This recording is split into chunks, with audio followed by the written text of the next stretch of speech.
Welcome back to the Project Censored Show on Pacifica Radio. I am your host, Mickey Huff, with Eleanor Goldfield. And Eleanor and I, as you all know, get together. We try to get together once a month and actually have a conversation, a dialogue about the state of the news, right? We talk about the news that didn't make the news. We analyze why. But we also decode and deconstruct a lot of establishment media propaganda, government sloganeering, and these types of things. And unfortunately, we're very busy doing that because between our new administration, as if the old administration wasn't hard enough to keep up with sometimes, the Trump administration is back, and the fire hose of falsehoods is on full blast in our faces, I think. And we also we're going to start talking with Eleanor today about a brilliant article that was recently in Fairness and Accuracy in Reporting, our friends over at Extra, looking at what's been happening around Gaza and media coverage of that. One of the reasons is because if there weren't too many unhinged things being said from the Trump administration, one of the most outlandish is the complete normalization of the violation of Geneva Conventions, commission of genocide, ethnic cleansing, and forced relocations of people, all because of choice real estate and building a Gaza Strip mall. As we just quipped momentarily off air, it's the Onion in satire is dead right now, I think. We'll also later on introduce a segment that Eleanor and I have been talking about for some time, not to be cynical, but to really ask a legitimate question: is this the best we can do? So in that segment, which will recur, not every episode, but you'll get used to us saying this, and hopefully, like us, you'll tire of saying it, because one of the answers to that question, is this the best we can do, is no. This is not the best we can do. And so we will highlight some of these alleged best and brightest that have been appointed to key positions or elevated to some great status in our government or in media. And Eleanor will muse out loud about how this really isn't the best and why that's problematic, not just for us and for society, but for the entire world, in addition to, more specifically, our news industry, right? And it is a for-profit business, which creates many of the challenges we face, or at least exacerbates them. So, Eleanor, we'll certainly have some fun with the "Is This the Best We Can Do" segment. But right now, you have been looking at a recent piece in Fairness and Accuracy in Reporting that you brought to my attention that you wanted to discuss. This is dated February 5. Counting the victims of Israel's war on Gaza is low on the media's priority list. So this is a form of framing, right? It's sliding by content. It's also partially what Project Censored refers to as news abuse, where establishment outlets appear to cover what's happening around key topics, but they don't really cover some of the most important or significant elements of it in the public interest. So with that, Eleanor, tell us a little bit more, not only about this article, but about how the corporate media is really failing to report not just the specifics of what's happening in the war on Gaza, but particularly the victims, the number of dead, and just the discounting and degradation of Palestinian culture and identity in general. Eleanor Goldfield. Absolutely, Mickey. Thanks for teeing that up so well. And I want to start by doing a callback to an interview that folks can find on the Project Censored website, projectcensored.org, or wherever you listen to podcasts. An interview that I did with Dr. Khalil Khalidi, who is a doctor in Deir al-Balah, central Gaza. And he was telling me about how the health ministry in Gaza counts the dead, and was explaining to me that they and everybody else there are well aware that this is an undercount because they only count the dead when they know their name and information about them, because they list them, right? And so you might have seen this like online when people show the list of the dead. This is what they're getting from the Ministry of Health, and they all have names. But there are thousands, tens of thousands, that people don't know their names because all of their family's been killed. They are unidentifiable because 2,000-pound bombs, maybe. They're still missing under the rubble, or they're not sure where they went because there's been, ethnic cleansing vis-a-vis forced marches and things like that. So people don't know a lot of times if their loved ones are dead, where they might be. So everybody in Gaza knows that these are undercounts. So, like, the fact that the media in the United States, or just the quote unquote West, can't even tell those numbers properly is really astonishing. And what I mean by that, what fairness and accuracy in reporting points out here, is that, for instance, they'll say things like that the health ministry is Hamas run or Hamas controlled. And what, of course, this does is it immediately triggers a, I don't think that's true from readers, right? And it's supposed to, like, oh, well, if it's Hamas run, then they must be lying because that's what they do. Like this, it would be like saying the Al Qaeda run, da, da, da. It's like that you're supposed to think when you read that this is probably not true and it's blown out of proportion, right? So again, as you pointed out, Mickey, this is that news abuse, and they can say, well, we reported on it. And it's like, yeah, but how did you report on it? And did you point out, for instance, that these are necessarily undercounts? Of course you wouldn't, right? And this piece in Fairness and Accuracy Reporting by Luca Golmansor points out that the Lancet study from last July, 2024, that said that the actual estimate is closer to 186,000 deaths, and that was last July. Did corporate media, did legacy media report on that? No. Absolutely not. And for instance, a leading critic of Western media's coverage of Israel's genocide, Sana Saeed, wrote that if your article can include a line about how the IDF denies yet another war crime that's very clearly committed, then your article can include how leading health studies are estimating that the number of slaughtered Palestinians exceeds 100,000. You would think so, Mickey, right? You would think that they could, like, even if you're burying the lead, you could put that in there somewhere, like, oh, an FYI, the Lancet journal, like the most trusted journal in its industry, says it's actually closer to 186,000. You'd think they could squeeze that in somewhere, find a little spot for that. Well, yeah, Eleanor, indeed, and that's it's alarming information that needs to be reported. Alarming not for, for the intention of shocking an audience, but alarming because it seems to be corroborated at a number of points from very reputable sources that otherwise, would get regular attention and be picked up by the establishment media, the so-called mainstream media in the West. But this is another example of double standards, right? Going back to the late, great George Carlin, when he would bemoan the use of euphemisms. And I know we have some things to say about that as well. He would usually say, hey, let's not have a double standard here. One standard will do just fine. And when you were talking, about some the issues that you were just getting into, one of the things I thought you were talking about the terms that we're supposed to recoil from and so forth. Another one was Hamas equals bad, therefore as a descriptor the Gaza Ministry of Health is Hamas, therefore the Hamas numbers are not real. We have an Al-Qaeda problem in Syria that looks to be very similar. It's amazing what happens when the boogeyman comes to power. Like, it goes from, boogeyman is our friend, to boogeyman off-leash convenient enemy, hello, Osama bin Laden, to now Al-Qaeda good guy in Syria, not Assad bad, Al-Qaeda good. It's if George Orwell was onto something when he was writing about, we've always been at war with X.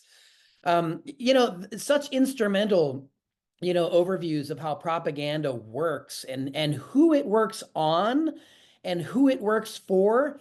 It's pretty extraordinary because it's not just aimed at the general public by elites. Elites also apparently believe some of their own propaganda, if even cynically, to promote shifting causes. And I think that that's an underlying issue here that you pointed to, that when we're taking a look at some of these numbers, and look, in the FAIR article, they're citing the Middle East Monitor, talking about 61,700 Palestinians killed.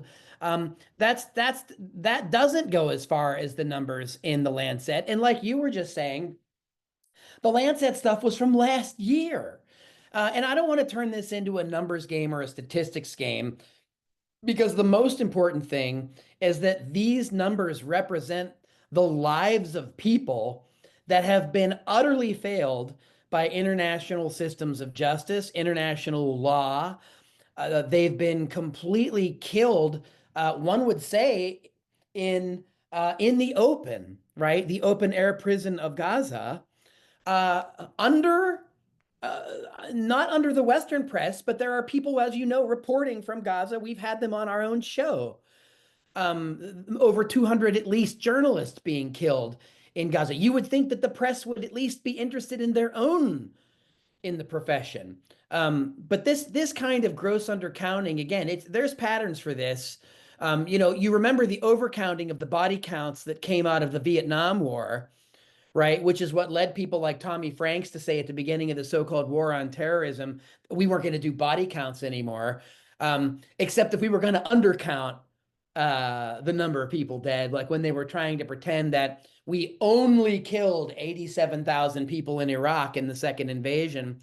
And the Associated Press ran that story 3 times on the 5th anniversary of Iraq, when it turns out that there were more than 1 million, close to 1.5 million people killed and 5 million people displaced. Again, back with the numbers. The numbers represent people's lives. They represent the death, carnage, destruction, and cost of war that's not about dollars. And it's certainly not about common sense. But the fact that the Western press continues to avoid, ignore, or attack the sourcing in these areas is what continues to enable, and again, and we were highly critical of the Biden administration and Harris campaign regarding their Gaza policies and enabling of genocide in Gaza. The Trump administration has basically come in and said, hey, hold our beer. We're going to turn it into an oceanside resort, man. No hand wringing necessary. And to see the major outlets in the West not cover, in Europe, they're getting a little bit more critical coverage of this because there are European officials that are really saying, hey, you're saying the quiet part really out loud. Mm. And the Kushner money and all that kind of thing that's been going on in that region. But in the US, we hear very little about this number. And we also now know, Eleanor, and maybe you can speak to this and a couple other things in the FAIR article, we also seem to know that the people that voted for Biden, that in turn did not vote for Harris, Mm-hmm. fall within that margin of people who said they weren't going to support Biden over Gaza Mm-hmm. in swing states. So the people that they tried to marginalize, ignore, finger wag to, and talk down to about jump on board and there is no genocide may actually have played a role in undermining a Harris victory. Eleanor. Yeah, absolutely, Mickey. And I think that's an important thing to to point out. And I've having scrolled through a bit of Twitter because I hate myself, I found several found several people indicating this. And these are people who say that they're registered Democrats. I mean, I can't corroborate that, but and things like that. But they're saying that the Democrats fought tirelessly to normalize genocide. So the Republicans are picking up where they left off. They're passing the baton. Another person on Twitter said that, Donald Trump has been a predominant force in in U.S. politics for almost a decade now. You can't say that he came out of nowhere. It's not new anymore. And so if you knew that this was going to be a threat, if you knew that this was a problem, why would you set it up the way that you did particularly as Biden was leaving office? Why wouldn't you try to mitigate the amount of damage, not just in Gaza, but here at home? Why wouldn't you try to put in a bunch of fail safes so that, Mr. Trigger Happy with the executive orders couldn't run roughshod over the entire quote unquote democracy that we supposedly have? I mean, again, it's like, I think we can walk and chew gum at the same time, and we can step out of this binary that, if Trump bad, Biden good. It's like, that's not how that works. And I think that we can accept, just like in Palestine, that they're both bad for human beings. They're both bad for the environment. They're both, I mean, it really is necessary to step out of that binary. And unfortunately, our media doesn't do that. Our media is very comfortable in that binary, as Noam Chomsky once said, and I'm paraphrasing, but if they give you this space and then there's a lively debate just within that space, then they can trick you into thinking that you have this freedom of choice, that you have this, oh, there's such a lively debate here. But as again, like if the debate is, are Palestinians people or not, that's not really a debate, right? And these are the kind of debates that they're not having it verbatim, but they are having these kind of debates on corporate media. And as Luca points out in this fairness and accuracy reporting article, quote, it stretches the mind to imagine a more pressing task for journalism than accurately reporting on an unfolding genocide. For US audiences whose tax dollars are bankrolling the slaughter, news outlets should be making every effort to help them appreciate the full consequences of their government's foreign policy, end quote. And I think that's so key. It's like we have a vested interest, both as, I don't know, just human beings, but also as taxpayers, to know what our money is going towards. And so journalists have a mandate, because if you're like me, listeners, then you feel that the journalists should be working for the people and not being stenographers for the State Department. They have a mandate to tell us what's going on. What are our tax dollars going towards? What are our politicians that we supposedly voted for? What are they doing in our name? And journalists are failing at the most simple and obvious task of just reporting on how many people our tax dollars are going to murder and maim and destroy and traumatize. I mean, if you can't even do that, why should we then expect, and Mickey, your guest last week, John Collins, talked about this, that Palestine is kind of a lens through which to see a lot of issues. If journalists can't even be trusted to report on something as simple as this, why should we trust them to report on domestic issues? Why should we trust them to report on inflation, on police violence, on immigration raids, on anything that is important to us and our communities? That's a really great question. And the answer to that seems, if you follow the logic of it, is it means that it further contributes to the declining trust that the fourth estate has been experiencing since the rise of Trump. And I don't believe that it's directly that Trump is responsible for sullying this. He's certainly a player in this. But as we've written in United States of Distraction and other texts elsewhere, Trump is a symptom of the decay of our institutions, the fourth estate among them, the lack of representative government. And look, when the media can't, if it walks like a duck and quacks like a duck and on, but we're going to spend all kinds of time dissembling and talking about maybe what kind of offshoot of not duck is it. Anything we can do to duck the duck and duck the truth of what's happening.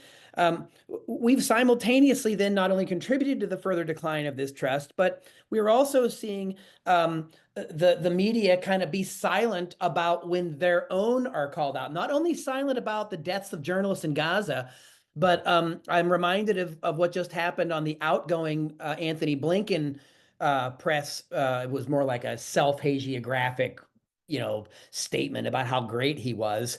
And it was a bit too much for a couple people in the press pool to handle because he never answered their questions.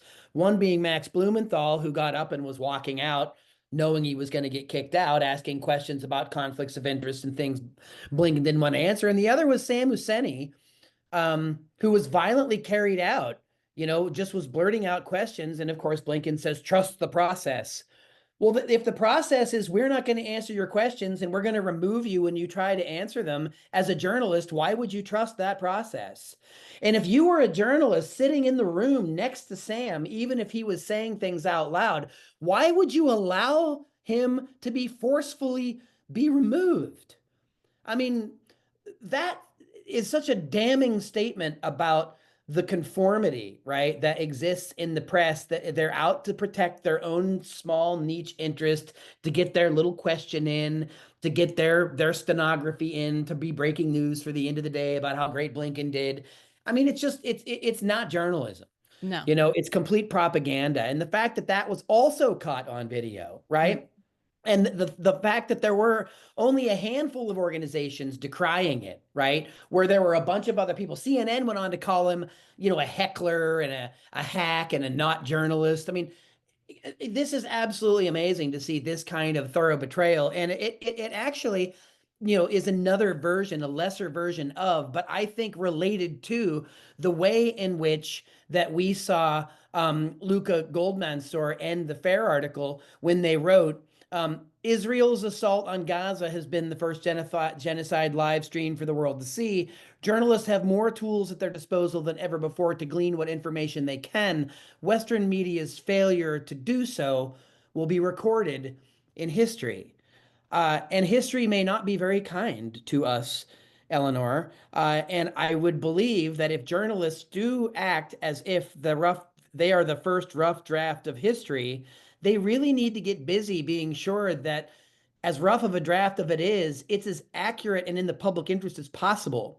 Because we do know that today's fake news is tomorrow's fake history, and it loops around. And it's very important that the fourth estate calls out its own failures and inability to report these things so that we can right that track and get to reporting about the facts on the ground.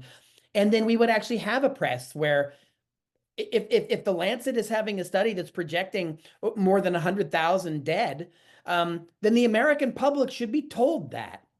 If the American public believes, as Madeleine Albright said as Secretary of State, that whether the price of killing 500,000 people, kids in Iraq, was worth the sanctions, and she said, yes, I think the price is worth it. Well, at least they were saying that out loud to the American public, right? As bad and horrible as that is. But Right. now we can't even be bothered with any of these inconvenient facts while we pretend to have great diversity in our media. Again, it's further evidence of the decline of the fourth estate and why we need more than ever independent media in the public interest, holding those in power to account, whether Mhm. they like it or not. Yeah, absolutely, Mickey. And I think to your point, I would wager that a lot of folks are unfamiliar, maybe not listeners to this show, but folks in general are unaware of Madeleine Albright's quote. And because as we saw, I mean, I became very politically active right around the Second Iraq War, protesting against it.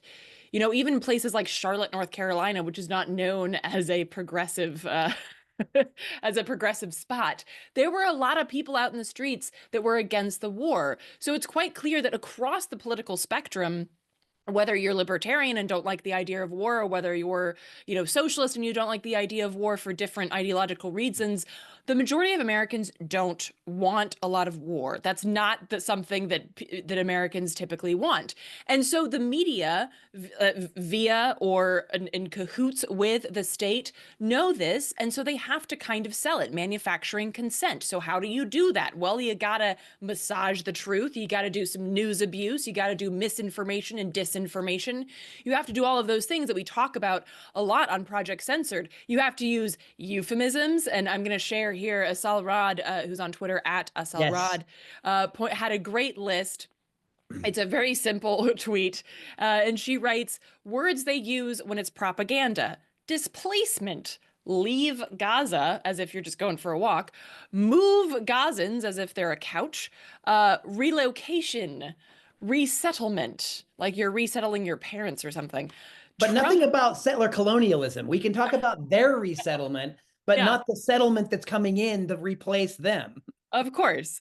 Words they would use if it was news, she writes: ethnic cleansing, genocide, illegal, international law, war crime, and crimes against humanity. Yeah, these are words, and some of these words are specifically, Mickey, words that we heard through independent media that the corporate media was not allowed to use. That No, they've actually been specifically. specifically told to not use those words because they know how bad they sound. Well, again, again, we are back to Carlin, and let's not have a double standard here. One standard will do just fine. Let's have open discussion about the things that are happening, and let's actually see, is the American public really that bloodthirsty and that supportive of the absolute grotesque destruction of a people, a place, a culture. Even the relatively conservative American Historian Association had an overwhelming majority of its members vote to denounce what they called scholasticide. in Gaza, the willful and purposeful destruction of educational institutions, institutions that record cultural history, institutional memory. They've all been wiped out. There are no schools. There are no repositories. They're destroying literally not just people and place, but an entire historical record of their existence. And the leadership of the association decided that that was too much. And so they basically vetoed it, even though a vast majority of the members said that they needed to make a public statement about it.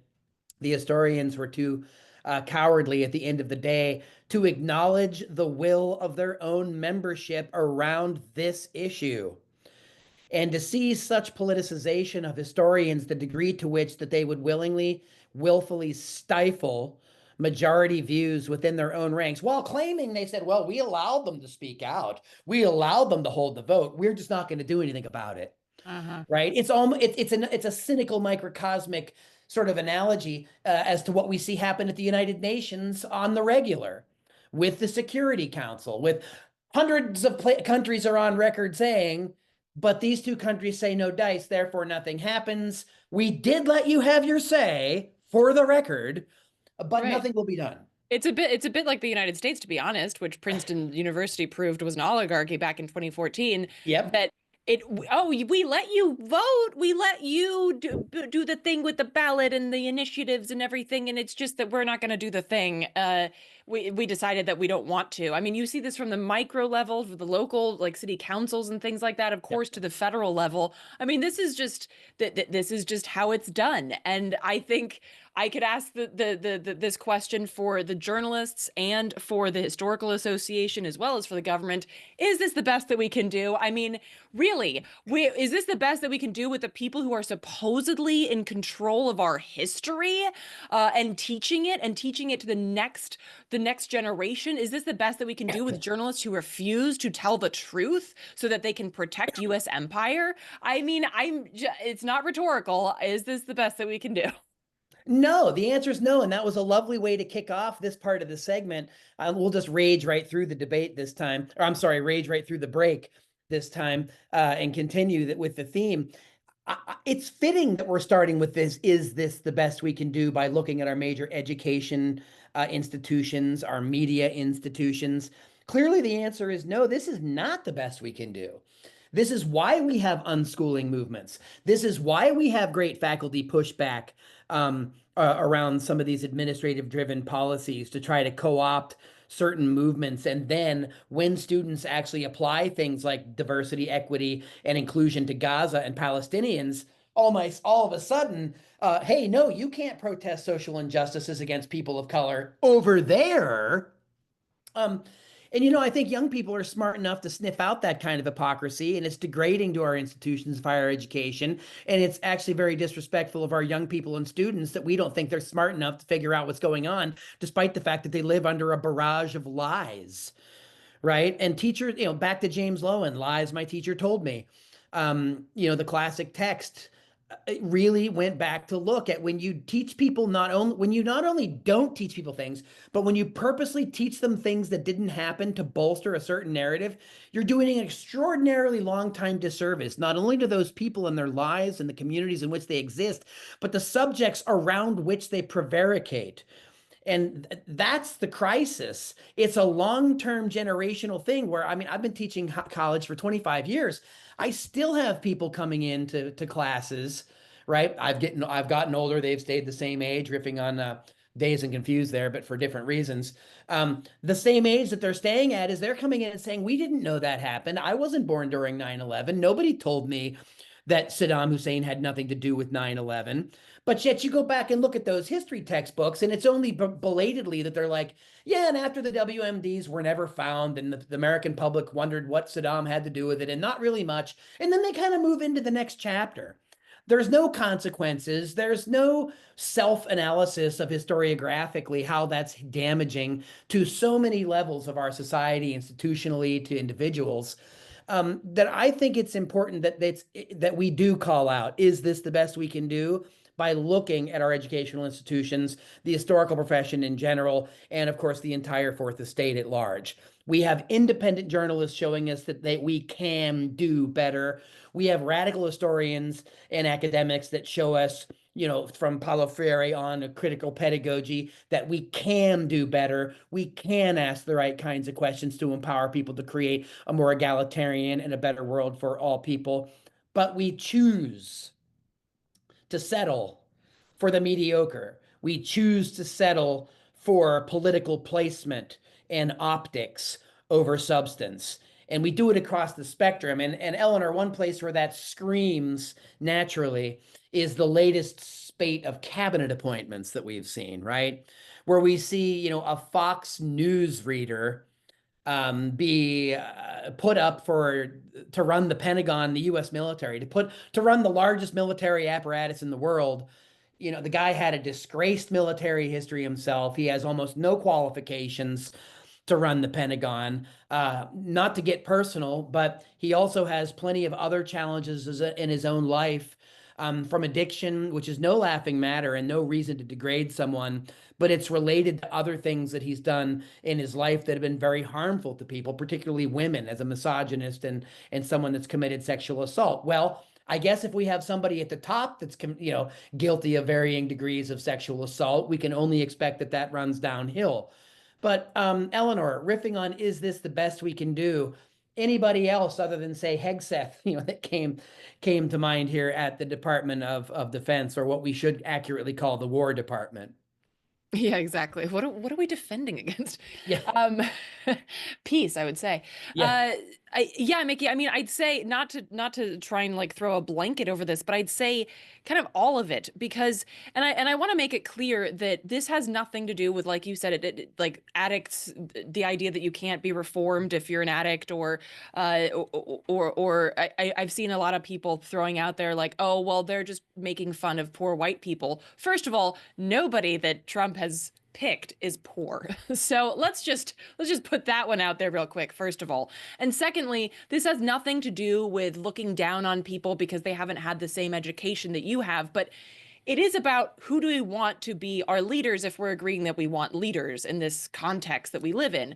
So I think, and you mentioned 9/11, going back, way back before, the dawn of time in the early 2000s, when Bush was running and people kept saying, well, I like him. I feel like we could go have a beer. And I was only 13 at the time, but I Maybe he'd remember choke on a thinking, pretzel. We could save him. yeah, I was like, I remember thinking, why is that the criteria for a president? Like, I don't want a president to have a beer with me. I want them to be running the country. Like, what is this? And I think that somehow this became the idea, like, oh, well, we want the buddy president. We want the person, like buddy Jesus and Dogma. Like, we want the person that we can hang out with, as opposed to, I want somebody who is an expert in foreign policy. I want somebody who shows me through their career and through their decision making that they have our best interests at heart, that they know what they're doing. That has somehow not become the criteria for leadership and in the political realm, which is weird, because it's like if you went to get surgery and you're like, I'm just going to go with the guy that I think I could have a beer with. It's like, don't you want to know that they know how to open your head up and do surgery on your brain? Like, if you took this to any other industry, it would seem absurd. And yet somehow when it comes to politics, we all just accept that it's okay to have people that don't know anything about what they're supposed to be doing, but that seem like they'd be fun to get drunk with. Like, it is so bizarre. And again, it's not the best that we can do, because the best that we can do speaks to the vast array of people that we have in the United States who are experts on everything from war to health to what have you. And I think that it really speaks to the degradation of not just the political system, but how we view education and intellectualism and experts. We view it as this kind of bourgeoisie concept that we as Americans, we don't engage with that, as opposed to, no, experts and education and intellect are good things that we should be instilling in one another, as opposed to just kind of trampling on in the name of American exceptionalism. Well, speaking of American exceptionalism, we have just one more person to mention as far as exceptionalist institutions as well. Education, back to that. that promotes this kind of propaganda of exceptionalism. Trump has nominated none other than World Wrestling Entertainment Linda McMahon, who once said she wanted to be a teacher, but I think that's about as close as she got to it. She was on the board at Sacred Heart University in Connecticut at one point, where we do have some great people teaching, like Bill Huseman, teaching media literacy. I'm sure Linda never had any of his classes. But she apparently is in charge now of trying to really dismantle the Department of Education. And what better sort of analogy do we have here for basically turning the whole political arena over to this wrestling scion, this, someone that is a master of deception, a master of junk food news and three-ring circus nonsense, putting them in charge of the Department of Education. Once again, we go back to the catchphrase, is this the best we can do? If the purpose is to confuse, degrade, dismantle, demoralize those people that believe strongly in education as a human right and human betterment, then I don't even want to finish the sentence. It is not hyperbolic. These literally are people that are being put forward to run these very serious parts of government that have no real expertise. They have no bona fides other than being, quote, successful at business and having lots of money. Matt Taibbi wrote about Hate Inc. and the analogies to wrestling in our politics 5, 6 years ago. And it seems that we get more and more and closer to the three-ring circus where the media is the third ring between Team Red and Team Blue. Amen, Mickey. I think that metaphor that ties it off nicely for this episode of Is This the Best We Can Do? Indeed, Eleanor, we'll try to do better. Yes, indeed. And I think as we say a lot, doing better, I think, starts, or at least partially starts, with being able to look at media, whether that's news or information on socials, and be able to parse it out and recognize when we're being lied to so that we can really educate ourselves and each other. Because if you don't know what you're fighting, then you can't fight it properly. Absolutely. And with that, I do believe that wraps up another episode of the Project Censored Show. I'm Mickey Huff. And I'm Eleanor Goldfield, and we're your co-hosts of Project Censored Radio Show. Thank you so much, everybody, for joining us this week, and we'll see you next time.